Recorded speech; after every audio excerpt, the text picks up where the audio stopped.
Hi friends, good morning. আমি সুস্মিতা। কেমন আছেন সবাই? আশা করছি সবাই খুব ভালো আছেন, সুস্থ আছেন। তো সবাইকে অনুরোধ রইল ভিডিওটা শেষ পর্যন্ত দেখবেন। আর যারা আজকে প্রথম আমার ভিডিও দেখছেন তারা চাইলে আমাকে যদি ভালো লেগে থাকে তাহলে চাইলে আমার চ্যানেলটাকে সাবস্ক্রাইব করে রাখতে পারেন। আর এখন বাজছে প্রায় 10টা থেকে 10:30। তো আমি এতক্ষণ সকালে যে কাজকর্ম থাকে তো সেগুলো করে রুটি তরকারি করে সব হয়ে গেছে, সব কিছু করে ডোডোকে খাইয়ে দাইয়ে এখন এসেছি বিছানাটা এই যে পরিষ্কার করতে। তো ভাবলাম যে বেড কভারটা ভালো নোংরা হয়েছে তো চেঞ্জ করে দিই, তো সেটাই একটু চেঞ্জ করে দিলাম। তো এখন আবার তাকে দেখছি যে না অনেকটা সময় হয়ে যাচ্ছে, তো ভাবলাম আগে রান্নাটা চাপিয়ে আসি, তারপর এসে আমি আবার বালিশের কভারগুলো চেঞ্জ করে দেবো। তো আজকে শুক্রবার, তো সেই কারণে আমাদের বাড়িতে আজকে শুক্রবারে নিরামিষ হয়, তো আজকে সেই জন্য পোস্ত করব। তো আলু পটল পোস্ত করব, আর মুগ ডাল হয়ে গেছে, থোড় ভাজছি, আর ওদিকে একটু পাঁপড় ভাজা আছে, এইসব আর কি। বেগুন ভাজা আছে, পাঁপড় ভাজা আছে, পটল ভাজা আছে, এইসব দিয়েই হয়ে যাবে। তো এই যে এখানে সেই জন্য পোস্তটা বেটে নিচ্ছি। আর আজকে ইচ্ছা আছে যে ওই রান্নাঘরে যে কৌটোগুলো না ভালো বেশ নোংরা হয়েছে, তো সেগুলো একটু পরিষ্কার করে নেবো।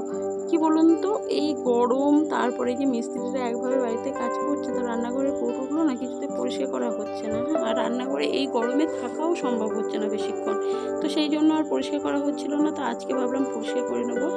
তো এই যে আমি এবার রান্না করতে করতে চলে এসেছি ঘরে, এসে বালিশের কভারগুলো চেঞ্জ করে নিলাম। তো সেই কারণে আর কি ভাবছি আজকে খাওয়া দাওয়ার পর না সময় করে একটুখানি ওই কৌটোগুলো সব পরিষ্কার করব, তো সেটাই আর কি। আর এই যে দুধ বসিয়ে দিয়েছি গরম হতে, তো তারপর আর আপনাদের সঙ্গে শেয়ার করিনি দুপুরের খাওয়া দাওয়া। একবারে চলে এলাম খাওয়া দাওয়ার পর, এই যে কৌটোগুলো পরিষ্কার করছি, তো সেটাই আপনাদেরকে দেখাচ্ছি যে কেন কি ওই সময়টা খাওয়া দাওয়া অনেক কাজেও একটু তাড়াতাড়ি ব্যস্ত হয়ে গেছিলাম, তো সেই কারণে আর দেখাতে পারিনি আপনাদেরকে। তো এই যে কৌটোগুলো নিয়ে বসে গেছি একদম। তো এই যে অনেকগুলো কৌটো, সবগুলো পরিষ্কার করে নেব ভালো করে।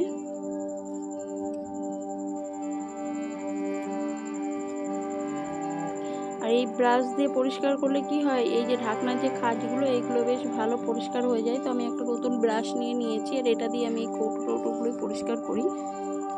তো হয়ে গেলে আবার এটাকে তুলে রাখি, তো সেটাই আর কি পরিষ্কার করে নিচ্ছি। আর এই যে এটা হচ্ছে চীনামাটির কিসের, এটা চীনামাটিরই বটে, নুনের যে পাত্র এটা আর কি।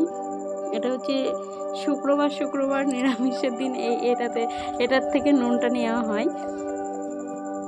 আর এই কৌটোগুলো, এটা 3টে আমার কাছে সবচেয়ে বেশি ভালো লেগেছে এই কৌটোগুলো। এটা 3টে কিনেছি, তো বাড়িতে কিনে আনার পর না এটা বেশি দিন কেনা হয়নি, 1-1.5 মাস আগে আমি কিনেছিলাম এই কৌটোগুলো। খুব সুন্দর, একদম দামেও সস্তায় পেয়েছিলাম।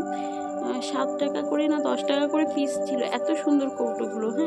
তো আমি বাড়িতে আসার পর মনে মনে ভাবছি যে আমি যখন গেলামই কিনতে 3টে নিয়ে এলাম, কেন আর কটা নিয়ে এলাম না, ভালো হতো। অনেকই তো ছিল ওখানে। তো কৌটোগুলো খুব সুন্দর, আর কালারটাও খুব সুন্দর, তো আমার খুব ভালো লেগেছে কৌটোগুলো। তো পরে আর দেখতে পাইনি, গেছিলাম কিন্তু আর উনি আর আসেওনি, আর পাইও নি।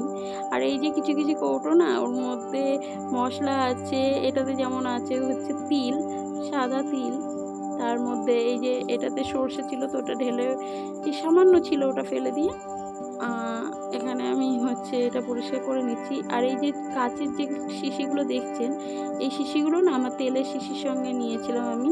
এই যে সুন্দরের ঢাকনাগুলো দেখুন, এক সাইডে ছিদ্রওয়ালা আর একটা সাইডে বেশ চওড়া ফাঁক, মানে কোনো কিছু রাখতে চাইলে আমি দুরকমভাবে ইউজ করতে পারবো, যেরকম খুশি। মশলা রেখেও ইউজ করা যাবে, আবার নুন কিংবা ব্ল্যাক পেপার, মানে কালো কালো কি বলে, গোলমরিচ আর কি, সরি, তো ওটাও রাখতে পারবো। আর এই কৌটোটা ফেটে গেছে, এটা অনেক পুরনো, তো ওটা বাদ দিয়ে দিয়েছি। আর এইখানে আমি আগের দিনের না দুধ অনেকটা ছিল, তো সেটারই কুলফি বানানোর জন্য দুধটাকে জাল দিতে দিয়েছি, আর একটুখানি গুঁড়ো দুধ মিশিয়ে দিয়েছি, দিয়ে ওটা জাল হচ্ছে, তো একটু চিনিও দিয়ে দিলাম। এখানে যেগুলো পরিষ্কার না করে নিলে না বহুত নোংরা হয়ে যাচ্ছে, মানে আর হাত দেওয়া যাচ্ছে না, ভালোও লাগছে না আমার। হ্যাঁ, আর এরপরে দেখি আমি ভাবছি যা গরম পড়ছে, গরমের জন্য আর ভালো লাগছে না। না হলে না কি বলুন তো, রান্নাঘর পরিষ্কারের একটা ভিডিও ভাবছি আমি, কিচেন নিয়ে আর কি, ক্লিনিংয়ের ভিডিও একটা শেয়ার করব, কিন্তু সেটা হচ্ছেই না, এত গরমে আমি ঠিক পেরে দিচ্ছি না। হ্যাঁ,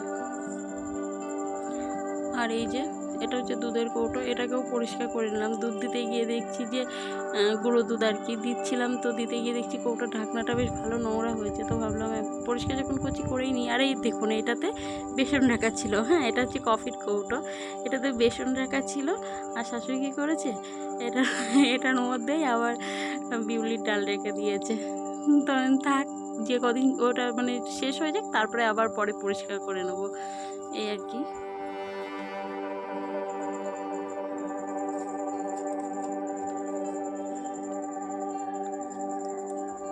মেয়েদের আর কাজের শেষ নেই, একটার পর একটা। চাইলে এখনই অনেক কিছু পরিষ্কার করা যেত রান্নাঘরে, কিন্তু এত গরমে আমি আর পারছি না, এগুলো পরিষ্কার করে রেখে চলে যাব ঘরে। এবার সত্যি একটু রেস্টের দরকার, কারণ সকাল থেকে হচ্ছে, সকাল 6টার থেকে ঘুম থেকে উঠে সারাটা দিন একভাবে চলতেই থাকে টুকটুক, আর তার মধ্যে ছেলের দুষ্টুমি।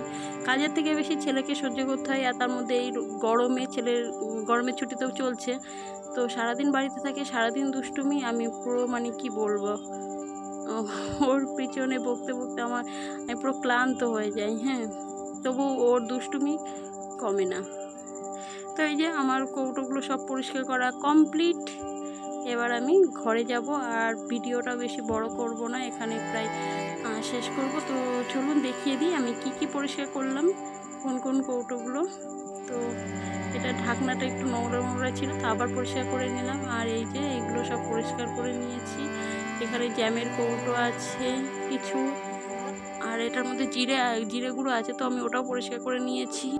তো মোটামুটি সবই প্রায় পরিষ্কার করা হয়ে গেছে। তো চলুন এবার ঘরে যাওয়া যাক। আর ভিডিওটা এই পর্যন্তই ছিল। সবাই খুব ভালো থাকবেন, সুস্থ থাকবেন, দেখা হবে নেক্সট ভিডিওতে। আর অবশ্যই আমার পাশে থাকবেন। টাটা।